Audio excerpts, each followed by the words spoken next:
Hello, नमस्कार। कैसे हैं आप? आई होप आप जहाँ पे भी हैं बहुत अच्छे हैं, बहुत फर्स्ट क्लास काम कर रहे हैं। मार्केट मुझे बताने की ज़रूरत नहीं क्या किया है उसने। जो पूरी दुनिया यहाँ पे इस वक्त सोच रही है कि क्या हो जाएगा और क्या हो सकता है, ये चैनल आपको जैसा बताता आ रहा था, लकीली आपने देखा है अभी तक वैसे ही काम हुआ है। जो भी कुछ यहाँ पे बातें चल रही थी आपने देखा है, बिल्कुल अभी तक मार्केट ने वैसे काम किया है। क्या हो सकता है यहाँ से, क्या संभावनाएं नज़र आ रही हैं, सभी चीज़ों की बात करेंगे आज। शुरू करते हैं आज का वीकली मार्केट सिनेरियो। चलिए अब बात कर लेते हैं सबसे पहले सेक्टर्स के बारे में। सेक्टर्स की अगर हम शुरुआत करें फार्मा से, तो फार्मा आप देख पा रहे हो यहाँ पे बिल्कुल वैसे ही काम करता आ रहा है जैसा हम इससे एक्सपेक्ट कर रहे थे। समय बिता आ रहा है जैसा कि कोई प्रॉब्लम की बात नहीं है। जब तक लेवल होल्ड कर रहे हैं कहीं कोई दिक्कत यहाँ पे नज़र नहीं आ रही है। हम इस बेस पे कह सकते हैं कि यहाँ पे फार्मा में फ़िलहाल जो अभी मार्केट में थोड़ा बहुत फॉल आया है, प्रॉब्लम्स आई हैं, उसका फार्मा पे कोई असर अभी पड़ता नज़र नहीं आ रहा है, जो कि अच्छा साइन है। मेटल की बात करें तो मेटल वही जो हमने आपसे बात की थी, बढ़िया तरीके से इसी रेंज में काम कर रहा था। और हमने जब लास्ट वीक आए थे तब भी बात की थी कि इसके ऊपर जाने का कोई खास फ़र्क नहीं है, नीचे आ सकता है। वही आप देख रहे हो अभी आ रहा है। उम्मीद हमारी ओवरऑल अच्छे की रही है जैसा आपको पता है, मगर यहाँ समय इस बीच कितना बिताता है बस उसका हम वेट कर रहे हैं पास हो जाने का। ठीक है, तो वही अभी चल रहा है, कोई चेंज नहीं है। एनर्जी सेक्टर भी आप देख रहे हो, उसमें भी कोई चेंज नहीं है। जिन एरियाज़ में हमने बात की थी, अगर इसको ब्रेक करता है तो फिर प्रॉब्लम आ सकती है, फिर हम बात करेंगे इससे बाहर बैठकर। मगर अभी तक आप देख रहे हो लकीली उसको होल्ड करता एरिया को नज़र आ रहा है। उसके नीचे लोज आप देख रहे हो लग रहे हैं, मगर वहाँ सस्टेन नहीं कर रहा है। तो आगे क्या करना चाहता है वो तो देखिए वक्त बताएगा। फिलहाल अभी कोई इशू नहीं है, अभी तक ओवरऑल ओके है। आईटी की बात करें तो वो भी फार्मा की तरह ऊपर ही अटका हुआ है और इस पर भी कोई फ़र्क नहीं पड़ा है मार्केट के अप्स एंड डाउन्स का।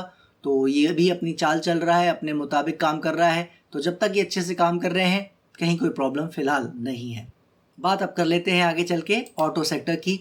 ऑटो आप देख रहे हो अब इस वीक आके वहीं आ गया है जहां हम बात कर रहे थे कि इस एरिया को ब्रेक नहीं करना चाहिए। और यहाँ पे हम देख पा रहे हैं कि जो फॉल पहले नहीं आ रहा था वो अब आ रहा है। और यहाँ तक हम पहले तो मान ही नहीं रहे थे कि आएगा, क्योंकि जिस तरह से जा रहा था हमने बात की थी कि ये अगर यहाँ से थोड़ा चलेगा या ज़्यादा वो तो नहीं पता है, मगर अच्छा करना चाहेगा तो अच्छा कर जाएगा। मगर हमने देखा कि वो यहाँ पे अटक गया वापस, क्योंकि मार्केट में करेक्शन फिर से आ गई। और फिर हमने देखा कि वो चीज़ कर रहा है जो कि कोई ऐसी खास बात नहीं है, इसीलिए सपोर्ट रिवाइज नहीं किया गया था, राइट। तो फिर वही बात है, घूम फिर के हम वहीं आ गए जहाँ से चले थे। लेकिन सपोर्ट जब तक होल्ड कर रहा है तब तक कोई प्रॉब्लम ऑटो में नहीं है। और हम बात कर चुके हैं, चाल बहुत ज़्यादा दे चुका है, तो इससे हमें नाराज़ नहीं होना है अगर लेवल ब्रेक गलती से कर जाए। ठीक है, तब तक जब तक ऊपर है कोई प्रॉब्लम नहीं है। एफएमसीजी की बात करें तो वो एकदम ज़बरदस्त फॉल दिखाता नज़र आया है। वन साइडेड आपने फॉल देखा है इस वीक, राइट। लेकिन जैसा हम आपको बताते आ रहे हैं, इस फॉल से कोई घबराने की बात नहीं है, वो हम पहले से बात करते आ रहे हैं। करेक्शन का माहौल है और ये करेक्शन पहले से ही पेंडिंग है अच्छी चाल के बाद से, तो वो अब आ रही है, खास घबराने की बात नहीं है। सपोर्ट एरिया डिसाइसिवली ब्रेक कर गया तो हम बात करेंगे कि यहाँ पे थोड़ी बहुत करेक्शन में और क्या बदलाव आ सकते हैं, तब तक कोई प्रॉब्लम नहीं है फिलहाल। ठीक है, पीएसयू बैंक की बात करें तो पीएसयू बैंक आप वही देख रहे हो, समय बिता रहा है, तो इसमें कोई टाइम वेस्ट करने की ज़रूरत नहीं है। जब तक इन एरिया से बाहर नहीं आता तब तक इसमें बात करने का फ़ायदा नहीं है। उम्मीद मेटल की तरह इससे भी अच्छे की है। रियल्टी की बात करें तो as you can see, metal, PSU bank और रियल्टी ये सब रेंज में काम कर रहे हैं। इनको रेंज से बाहर आना ज़रूरी है। जब तक ये रेंज में है कुछ भी कहने का इनमें फ़ायदा नहीं है। सपोर्ट बस इनमें फॉलो करते रहना है, ताकि अगर ये ब्रेक करे तो फिर इनसे दूर हो जाना है, क्योंकि रिटर्न इन्होंने भी काफ़ी दे रखा है ऑलरेडी, राइट। तो इसीलिए उसमें ज़्यादा कुछ कहने को नहीं है। ओवरऑल सेक्टर्स की अगर हम बात कर रहे हैं तो आपने देखा है कि अभी तक कहीं कोई दिक्कत नहीं आई है, अभी तक कोई लेवल ब्रेक करना शुरू नहीं हुआ है। लेकिन ये बात हमें ज़रूर ध्यान देनी चाहिए कि ज़्यादातर सेक्टर लेवल्स के आसपास ऑलरेडी आ गए हैं। ठीक है, तो अब एक तरह का आप कोइंसिडेंस कह सकते हो या आप कुछ भी कह सकते हो कि अपना इंडेक्स भी सपोर्ट के आसपास आया है। एग्जैक्टली वो सपोर्ट नहीं था, बट हमारा एक एक्सपेक्टेड एरिया था जहाँ तक वो आ सकता था, वो आ चुका है, जिसकी बात अभी आगे करेंगे। और सेक्टर्स भी अपने सपोर्ट एरिया के आसपास आते नज़र आ रहे हैं आगे पीछे, राइट। तो अब यहाँ से क्या होगा वो तो देखिए वक्त बताएगा, बट अभी तक वाइब्स अच्छे हैं, कोई ऐसी घबराने की फिलहाल बात नज़र नहीं आ रही है सेक्टर्स की बात करें तो। ठीक है, अब चल के देख लेते हैं अपने ग्लोबल मार्केट चार्ट्स को और वहाँ पे समझ लेते हैं क्या चल रहा है। डाउ जोन्स की बात करें तो डाउ जोन्स आप देखो क्या इसमें कुछ आपको नज़र आ रहा है। जैसा मैं हर वीक बोलता हूँ कि अगर वॉर का कोई इशू है और वाकई इसमें कोई प्रॉब्लम है तो क्या ग्लोबल मार्केट इस तरह से थ्राइव कर सकती है जिस तरह से ये कर रहा है। मैं मान लेता हूँ कि एक बार चलिए अमेरिका में जो है आप कह सकते हो इलेक्शन आ गए हैं तो वो अपनी चाल अलग चल रहा है। ठीक है, वो तो हम ही आपको बता गए थे 2-3 मंथ्स पहले कि अपनी चाल अलग चलेगा, इसका अब निफ्टी से या किसी और से ज़्यादा लेना देना होगा नहीं। साथ चलेंगे दोनों तो बहुत ही अच्छी बात होगी, लेकिन यहाँ से अलग बिल्कुल कर सकते हैं, ये बिल्कुल कर सकते हैं। तो ये तो चैनल आपको वैसे ही बताता आ रहा है, बट हमने ये बात की थी कि बाकी अगर ये वॉर की प्रॉब्लम है तो बाकी इंडेक्सेस में प्रॉब्लम आनी चाहिए। आइए देखिए उनमें आई है क्या। डाउ जोन्स को अगर छोड़ दें और इसके नैस्डैक को एक बार देखते चलें, वो वही काम कर रहा है जो उसे करना चाहिए, समय बिता रहा है। इस बीच वो थोड़ा नीचे भी आ सकता है, उससे कोई फ़र्क नहीं पड़ता है, ये रेंज कंटिन्यू चल रही है। रसेल की बात करें, ये भी अमेरिकन इंडेक्स है, स्मॉल कैप वहाँ का है। आप देखो वो हाइस के आसपास काम कर रहा है, तो ये बहुत अच्छा चाल नहीं दिया है बट ओवरऑल अच्छा कर रहा है। ठीक है, अब कैक आते हैं फ्रांस पे, जिसमें हम बात करते आ रहे हैं दूर रहने की, क्योंकि ये एरिया के नीचे काम कर रहा है जब तक ये हमारे लिए पॉजिटिव जोन में नहीं है। आपने देखा है अभी तक उसी के नीचे समय बिता रहा है, गिर तो नहीं रहा है। डैक्स की बात करें तो वो आप देख रहे हो जर्मनी लाइफ टाइम हाई पे है। ठीक है, और अगर हम यूके 100 की बात करें वो अपनी चाल में चल रहा है, वो ना ऊपर जा रहा है ना नीचे जा रहा है। हमने बात की है कि अगर ये इन एरियाज़ में वापस नहीं आया तो आप देखोगे जल्दी ही ये ऊपर के नज़ारे दिखाएगा। थोड़ा समय और लेना चाहे यहाँ पे रेंज बाउंड सिनेरियो में तो ले सकता है, राइट। तो वही वो ले रहा है, तो कोई ख़ास बात नहीं है।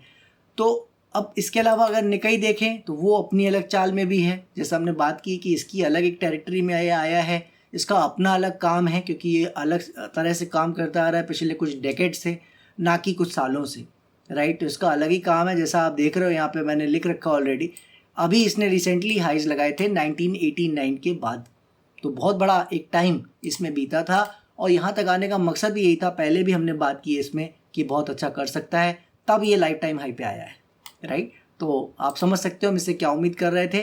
ज़्यादा इसमें बात बढ़ाएंगे नहीं, पॉइंट ये है कि इसको रेंज बाउंड की तरह काम करना चाहिए था, ऐसा हम एक्सपेक्ट कर रहे थे, वही वो कर रहा है, वो करते रहने देना चाहिए। जब ये लेवल्स ऊपर की ओर ब्रेक करेंगे तब इसमें एक क्लैरिटी हमें नज़र आएगी, तब तक के लिए इसको इसके हाल पे छोड़ देना चाहिए, जल्दी में ये नहीं है।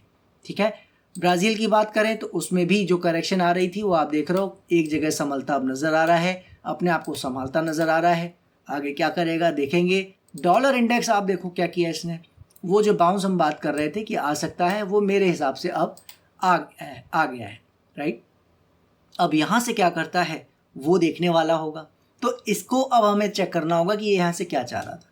ये जो चाल आई है इससे जो घबरा रहा है, जैसा मैं हर वीक बता रहा हूँ, लास्ट वीक भी आपको बता गया था कि चाहे क्रूड ऑयल हो चाहे डॉलर इंडेक्स, इसके बढ़ने से जो भी घबरा रहा है मेरे ख्याल से वो थोड़ा इसको ज़्यादा ही सेंटी हो रहा है इन दोनों चीज़ों को लेकर।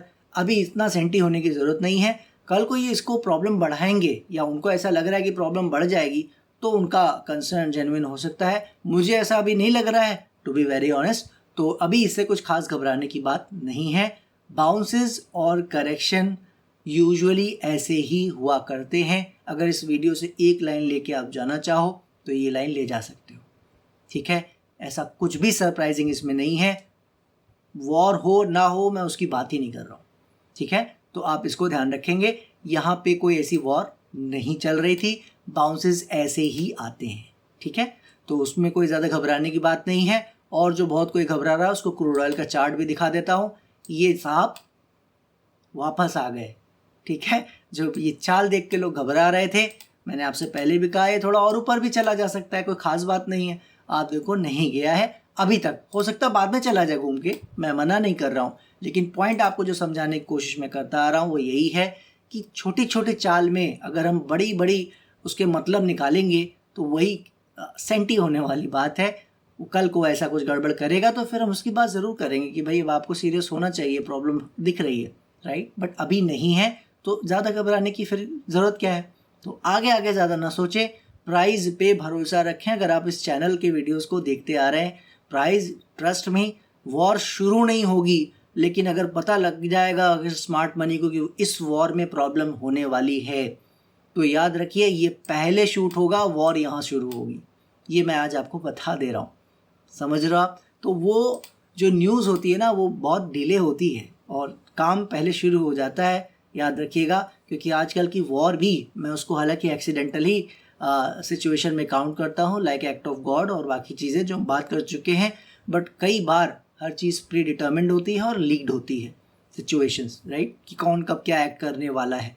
तो इसलिए मैं बोल रहा हूँ ज़्यादा अभी परेशान मत होइए। जिस तरह के सिनेरियोज़ हैं मैं उसका एक्सपर्ट नहीं हूँ, तो क्या हो सकता है वॉर में क्या नहीं, मैं उस पर कमेंट करने वाला नहीं हूँ। सिचुएशन वर्सन होंगी तो यहाँ पे प्रॉब्लम्स ज़रूर बढ़ेंगी, उसमें मैं डिनाई नहीं कर रहा हूँ। लेकिन जैसा मैंने कहा चार्ट्स अभी वो सजेस्ट नहीं कर रहे हैं और चार्ट्स पहले सजेस्ट करते हैं। ये जो चैनल है इसीलिए आपको यहाँ पे सिर्फ और सिर्फ चार्ट्स के बारे में बात करता है, साइकोलॉजी के बारे में बात करता है। कभी आपको ज़्यादा न्यूज़ बताने की कोशिश नहीं करता ये चैनल। मैं भी आपको न्यूज़ अपडेट्स दे सकता हूँ, राइट, कोई बड़ी बात नहीं है। थोड़ा मुझे उनको फॉलो करना शुरू करना पड़ेगा, बट उसका कोई यूज़ ही नहीं है। यही मैं आपको यहाँ समझाने की कोशिश करता आ रहा हूँ। जब उसका यूज़ पड़ेगा हम ज़रूर उसकी बात करेंगे। न्यूज़ का इम्पैक्ट पड़ता है मगर चार्ट पहले ही उसको दिखा देता है, ठीक है। तो अभी तक कोई प्रॉब्लम नहीं है, कल को कोई दिक्कत आएगी तो उसकी बात करेंगे। हमारे इंडियन चार्ट्स जो हैं जो प्रॉब्लमेटिक इतना दिखा रहे हैं या प्रॉब्लम शो कर रहे हैं, उसके रीजंस क्या हैं उसको समझने के लिए सबसे पहले आ जाते हैं हम अपने जूनियर निफ्टी के चार्ट्स पर। ये रहा 2 आवर्स का चार्ट और यहाँ आप देख पा रहे हो ये अपने स्टिल रेंज में है, ज़्यादा कोई परेशानी नहीं कर रहा है। तो अभी तक उम्मीद अच्छे की ही है, देखते हैं क्या करता है।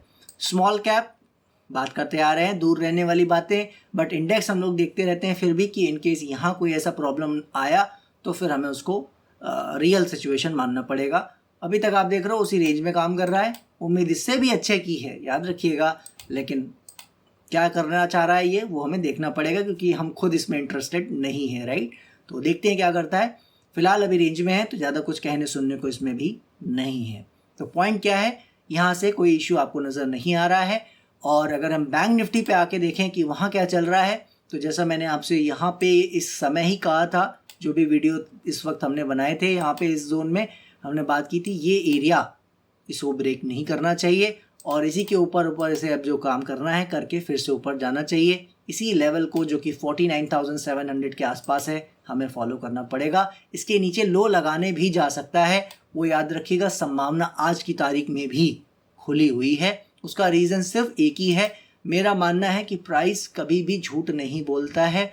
किसी रीज़न से अगर एक्सीडेंटल केसेस में भी आ गया है तो फिर हमें उसकी पूरी संभावना को लेकर चलना होता है, भले वो उतना मैक्सिमम साइड आए या ना आए। तो जो ये इसने यहाँ आके किया है, इसकी जो मैक्सिमम संभावना है वो है ये कि यहाँ ये लो नया लगा सकता है। यहाँ नीचे रुके बहुत ज़्यादा ना, ये हो सकता है, मगर यहाँ तक की संभावना यानी कि 49,300 49,000 तक का भी हमें सोच के माइंड मेकअप करके चलना पड़ता है। ये हमारा सिस्टम है काम करने का, क्योंकि जब आप वर्स्ट के लिए प्रिपेयर होते हो तो अच्छा होने पर तो आपको कोई प्रॉब्लम होती ही नहीं है। ये इस चैनल का मोटिव हमेशा रहा है आपको समझाने का। तो इसको कंसीडर करके जो चलेगा उसके हिसाब से इसे हैंडल करेगा, मेरे हिसाब से उसको ज़्यादा खुशी ही मिलने वाली है। बहुत अच्छे से काम किया है। आप देख रहे हो जो लो एग्जैक्टली लगे थे पहले ही फॉल में, उसको इसने काटा नहीं है, जबकि निफ्टी ने उसको काट दिया है। यानी अंडर परफॉर्मर इस वक्त निफ्टी है, ना कि बैंक निफ्टी, ठीक है। तो ये आउट परफॉर्मिंग और अंडर परफॉर्मिंग आपको पता है, ये सीज़न चलते रहते हैं आगे पीछे। बैंक निफ्टी को अच्छा करना है, हम ये बात करते आ रहे हैं, अभी तक उसमें काम वो ठीक कर रहा है। तो निफ्टी को आ जाते हैं और बैंक निफ्टी में बस यही कहना चाहूँगा मैं, कहीं कोई प्रॉब्लम अभी नहीं है, बस थोड़ा जो ये करेक्शन बढ़ गया है तो उसको कंसिडरेशन आपको जैसा मैंने बता दिया इसका पूरा लेके चलेंगे तो फिर ज़्यादा परेशानी नहीं होगी। निफ्टी पे आ जाते हैं और वहाँ समझने की कोशिश करें तो आपको नज़र आ रहा है जो हम लोग बात कर गए थे 24,700 से लेकर 500 का जोन, ये वो जोन है। और लकीली आप कह सकते हो कि इस वीक उसी जोन में लो मार गया है। उसके पहले भी 700 के आसपास ही लो मार गया था, इस वीक तो प्रॉपर 500 समथिंग का लो मार गया, राइट। तो अब मार गया का मतलब ये नहीं कि कोई बहुत चला गया ऊपर, वापस अभी आ सकता है और नीचे जा सकता है और लो मार सकता है, वो कोई खास बात नहीं है।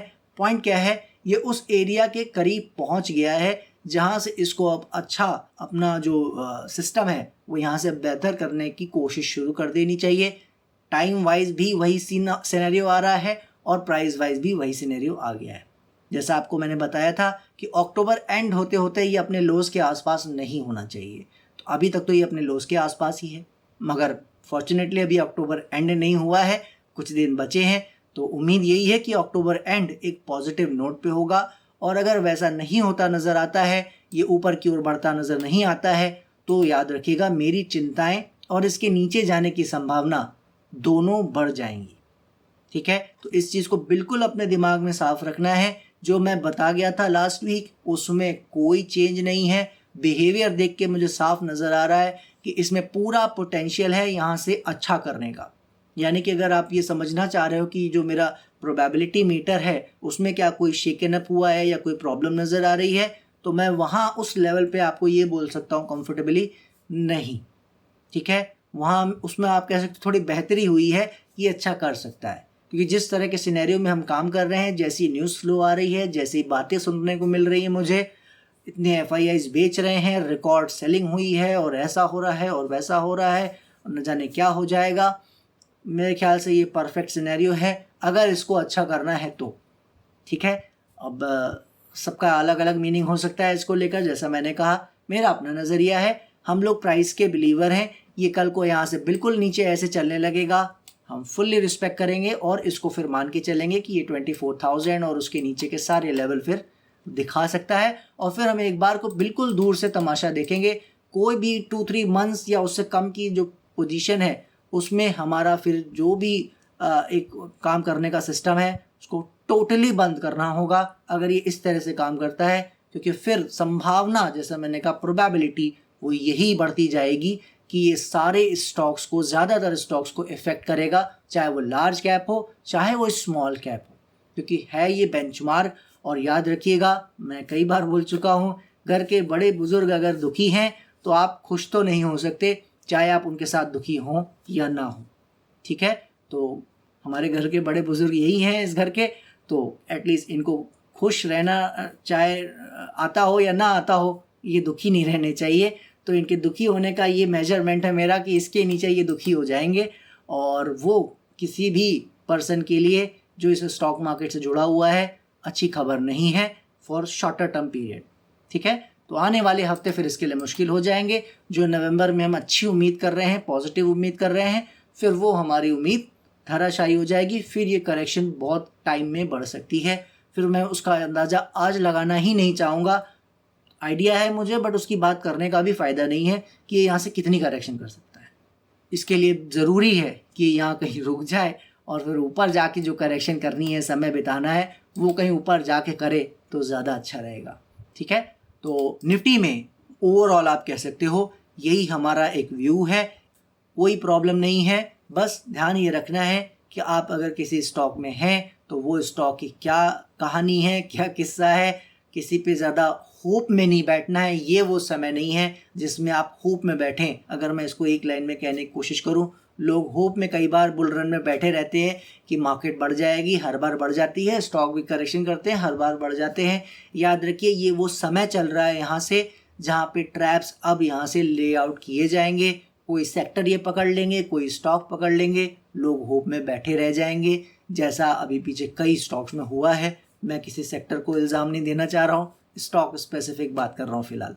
ठीक है, आई होप आपको इशारा मेरा मिल गया होगा। स्टॉक्स में थोड़ा बच के रहें और लार्ज कैप में फोकस करते रहें। दीजिए मुझे इजाज़त, नेक्स्ट वीक फिर मिलेंगे। तब तक के लिए जय हिंद, जय भारत।